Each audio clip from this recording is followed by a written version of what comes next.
The term slop really sort of crept into the lexicon. It's a sneaky sort of internet slang. It isn't as ostentatious as skibbity, gat, or riz. It doesn't have the same sort of in-group, out-group signifier as problematic or woke. Slop is an easy and automatic descriptor for the sort of empty, never-ending pablum that seems to dominate our modern media landscape. It describes not just the quality of the material, but also the way in which it's created and consumed. Quick and disposable content made in bulk for people to half pay attention to while they're folding laundry. In that way, slop is cyclical, never rising to the occasion because it never has to. It's a good word to describe it all. It's slop, of course it is. And yet I hate it. I'm already tired of the word slop. On the one hand, to acknowledge and ideally reject the culture of slop is definitely better than never doing so at all. But on the other, I think the moment people struck on that word, as soon as they pinned down the word slop, the very idea of slop was transformed into slop itself. On YouTube in particular, slop seems to have become a way of saying no you. The message is dead, and Snow White was the funeral dirge. So if that's the case, then where exactly do we go from here? Well, as Echo Chamberlain so rightly observed, now that the cultural tides have shifted and we're leaving behind the era of woke,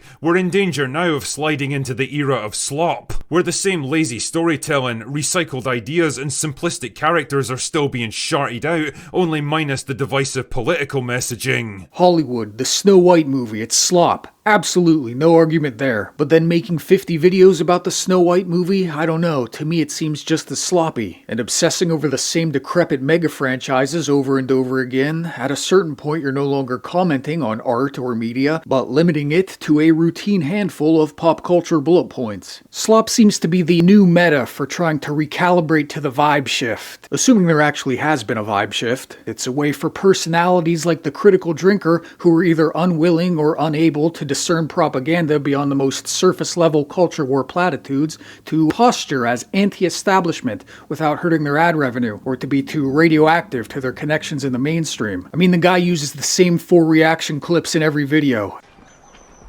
Fuck. It takes an awful lot of haggis for him to throw around the word slop. It seems like everyone is only talking about slop just so they can make more slop. Me too, right now, this is slop. This is dust in the wind. Slop is the very nature of the internet. It's all stupid and frivolous. None of it lasts. Slop to me seems another evolution of Gen X misanthropy, a way to soothe one's own misery at the idea that at least you're not the only one, that at least everyone else is miserable too, and really there's nothing you can do about it. It's the Tao of slop. It just is.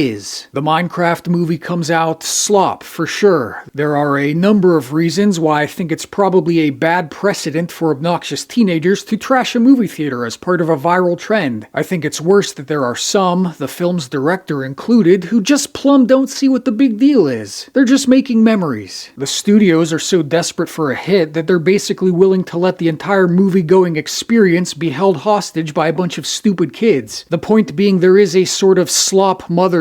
There is a sort of mountainous snowcap of slop that melts down into all these little tributaries of online slop commentary. More than that, there seems to be this thing that older people do where they don't want to seem uncool or that they're a buzzkill, so they just defer to these younger people when maybe there actually is a time for, being the uncool adult and telling all these stupid kids to stop doing what they're doing. So the Minecraft movie comes out, and then RedLetterMedia does a video on it, in which they admit to only watching half of the movie and then walking out, which functions as both a commentary on, but also contributing to the sloppishness of the media landscape. In the end, there I am watching the video at 2 times the speed while eating lunch. 2 men talking about half a movie at 2 times the speed, and now here I am making a video about it. More than simply observing or consuming slop, I am become slop. More than the pig, I am the mud in which he wallows. Meanwhile, the Minecraft movie makes $1 billion, and every executive in Hollywood is racing to make the next one. Funnily enough, as I was editing this, I saw that RedLetterMedia posted a new video where it's sort of talking about a lot of what I'm talking about here, but it gets more into the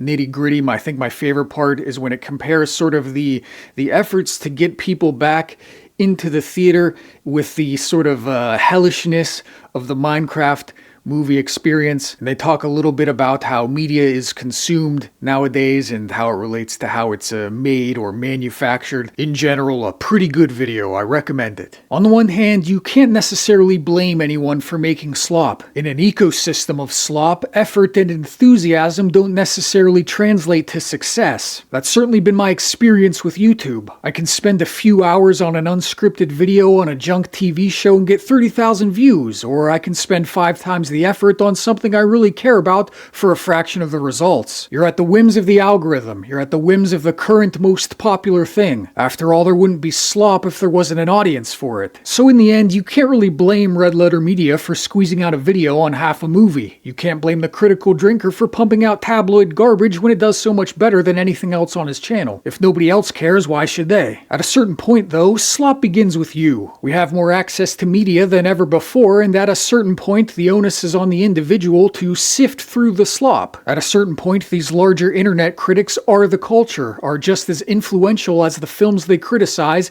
and the onus is on them to venture beyond the same handful of pop culture bullet points, to venture beyond the demands of the algorithm, beyond the demands of even their own audiences. That is, if they really do want a culture less defined by slop. So what does that look like exactly? Do you try appealing to good taste? Do you really say to the critical drinkers of the world, watch better movies, try media that isn't so inextricably corporate and thus less sloppish? Would that really work? So many of these critics rose to prominence on the idea that they were the everyman, the average Joe who just tells it like it is. And some have cultivated audiences prone to recoil at anything that might resemble snobbery or elitism. More than that, would anyone really want someone like the critical drinker applying his incredible cinematic insight to something like Tokyo Story or The Red Shoes? Maybe rejecting slop means creating more art, not just reacting, but actually throwing your hat into the cultural ring. I think in principle this is a good thing to encourage. In practice, however, I don't know if more movies from YouTubers is any less a vector for slop than the mainstream. I'm not sure the critical drinker cinematic universe is any remedy for the Marvel one. Maybe rejecting slop means deprioritizing media altogether, touching grass, as they say. It's probably that the quality of film has become inextricable from how it's consumed. It's probably that there is simply too much media, that it's too abundant a commodity, and that even if there was something good to be found, it's largely buried so that either no one knows it exists, or it's soon obscured by the voluminous churn of everything else. Okay, let me know what you think. Subscribe if so inclined. I rate books if you like books.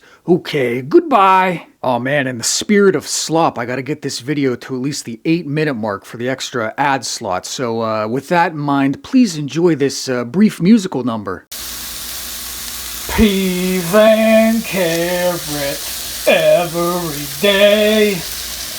Peas and carrots, they're okay. Some of them are orange, some of them are green, some of them are sweet, and some of them are mean. Peas and carrots every day. Bow, bow. Peas and carrots, they're okay.